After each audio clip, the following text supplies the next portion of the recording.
Hola, que Dios te bendiga muchísimo. Soy Faustina Vivancosa del Ministerio Evangélico de la Colombia de Wiesbaden, aquí en Alemania. Y como ya sabes, hacemos meditaciones todos los días y hoy seguimos meditando en el libro de Primera de Tesalonicenses, pero luego vamos a pasar a Segunda de Tesalonicenses, ¿vale? Pero solo vamos a meditar un solo versículo de Segunda de Tesalonicenses para no hacer los vídeos largos. Vamos a leer en la cobertura del Padre, del Hijo y del Espíritu Santo. Te invito a que vayas a ver las otras meditaciones para profundizar más en este tema tan importante que es la venida del Señor y lo que espera al mundo después de todo esto. Vamos allá. Leemos en la cobertura del Padre, del Hijo y del Espíritu Santo. Hacemos estos vídeos en directo, así que si algo se repite, tenos paciencia.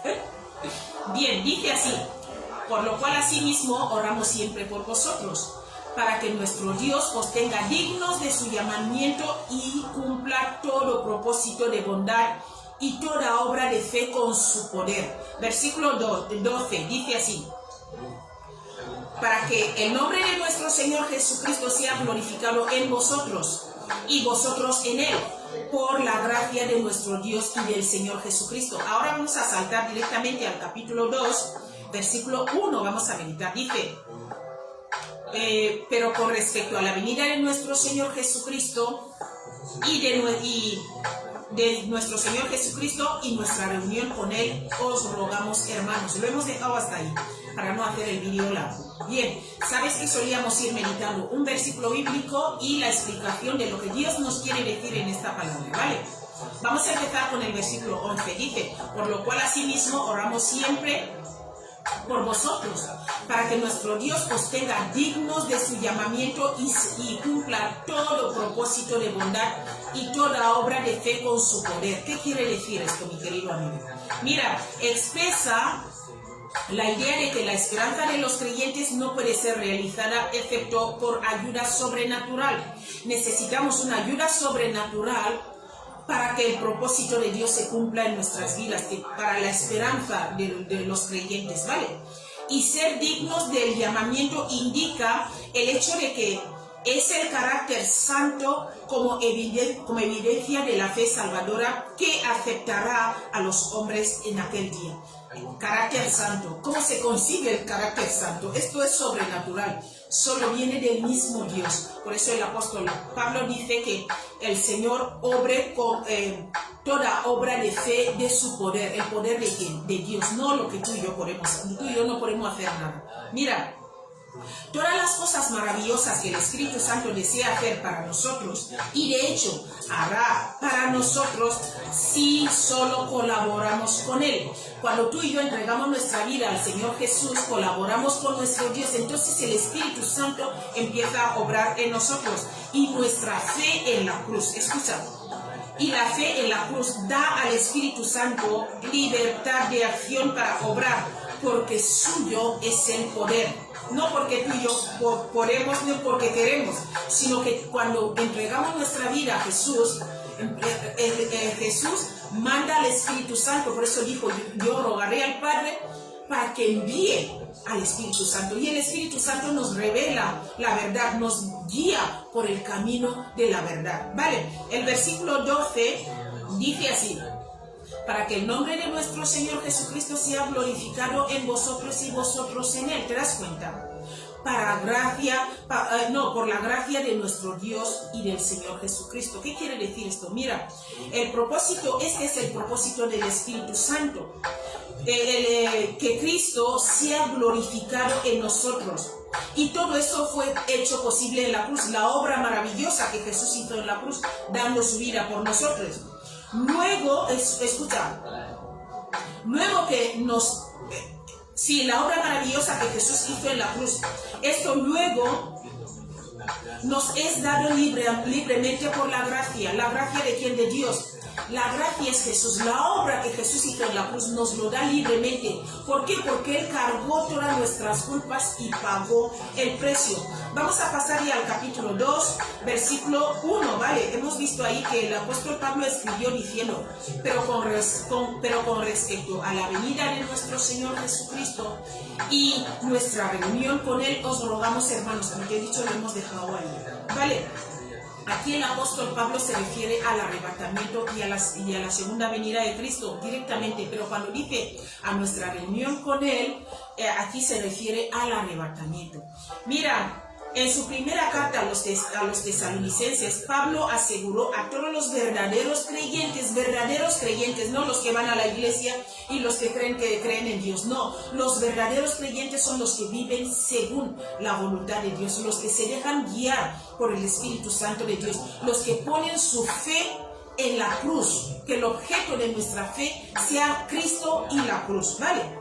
Mira, verdaderos creyentes, el apóstol Pablo dijo que ellos serían arrebatados para encontrarse con el Señor en el aire, así también estarían con el Señor para siempre, ¿vale? Ese acontecimiento los libraría de la ira venidera de Dios. Esto nos libra de la ira venidera de Dios. ¿Por qué? Porque Jesús ya pagó. Por eso que he dicho que nuestra fe tiene que estar basada en la cruz y en Cristo, ¿vale? Esta obra maravillosa que hizo en la cruz. Mira, pero ahora los falsos maestros estaban enseñando que el día del Señor ya había comenzado y que la ira final de Dios se estaba derramando sobre la tierra. Esto yo creo que lo estaréis viendo. También hay falsos maestros que enseñan que el pueblo de Dios no será arrebatado y que vamos a pasar la ira de Dios. No vamos a pasar la ira de Dios, porque la ira de Dios es contra los que están contra Dios. Tú y yo no estamos contra Dios. Los que hemos recibido al Señor Jesús como nuestro Señor y Salvador, hemos entendido que necesitamos ayuda, hemos entendido que no podemos hacer nada, hemos entendido que necesitamos una obra sobrenatural que viene del Espíritu Santo de Dios. Mira, por eso te voy a leer Primera de Tesalonicenses, te invito a que vayas a ver los otros libros porque hemos estado meditando en estos libros. No sé por qué medio nos vas a ver, te invito a que entres en la página y medites para profundizar en esta venida del Señor y vas a entender que el pueblo de Dios no va a pasar la ira de Dios.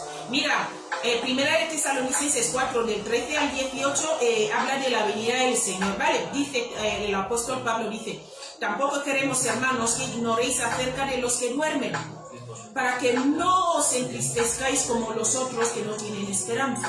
Versículo 14, porque si creemos que Jesús murió y resucitó, así también traerá Dios con Jesús a los que durmieron con él. ¿Te das cuenta? Versículo 15, por lo cual decimos esto en palabras del Señor, que nosotros que vivimos, que habremos quedado hasta la venida del Señor, no precederemos a los que durmieron, o sea, no vamos a adelantar a los que durmieron. 16, porque el Señor mismo, con voz de mando, con voz de arcángel y con trompeta de Dios, descenderá del cielo, y los muertos en Cristo resucitarán primero. Luego 17, escucha lo que dice aquí: luego nosotros que vivimos, los que hayamos quedado, seremos arrebatados juntamente con ellos en las nubes para recibir al Señor en el aire. ¿Te das cuenta? Seremos arrebatados y así estaremos siempre con el Señor. Versículo 18 dice: por tanto, alentaos los unos a los otros con estas palabras. Alentémonos de que no vamos a pasar la ira de Dios, sino que seremos arrebatados, porque Cristo es el que nos justifica. Primera de Tesalonicenses 1:10, Pablo escribió ahí diciendo: y esperar de los cielos a su Hijo, al cual resucitó de los muertos, a quien Jesús, dice, quien nos libra de la ira venidera. ¿Te das cuenta? El capítulo 5 del mismo libro de Primera de Tesalonicenses, que voy a leer el 9 y el 10, dice así: porque no nos ha puesto Dios para ira, sino para alcanzar salvación por medio de nuestro Señor Jesucristo. Versículo 10 dice así: quien murió por nosotros para que ya sea que velemos o que durmamos, vivamos juntamente con Él. No tenemos por qué pasar el día de la ira, el día final, el día de la ira del Señor. ¿Por qué? Porque Jesús murió por nosotros para que seamos salvos para este día. Un abrazo grande. Yo te invito a que recibas hoy al Señor Jesús como tu Señor y Salvador, porque vienen tiempos muy peligrosos. No es comparado a lo que estamos viviendo ahora. Esto es mucho peor. Mucho peor, es malísimo lo que viene. Recíbele hoy como tu Señor y Salvador. Pon tu esperanza en Él. Confía en Él y Él te va a guiar a través de su Espíritu por el camino de la verdad. Dice, y conoceréis la verdad y la verdad os hará libres. De verdad, recíbele hoy. Confiesa tus pecados. Dile, necesito de ti. Los que hemos recibido al Señor Jesús hemos entendido que necesitamos de Él, que no podemos hacer nada sin Él. ¿Por qué? Porque esto es un mundo espiritual que tú y yo no entendemos ni vemos. Un abrazo grande y nos vemos mañana. ¿Qué te parece? Hasta luego.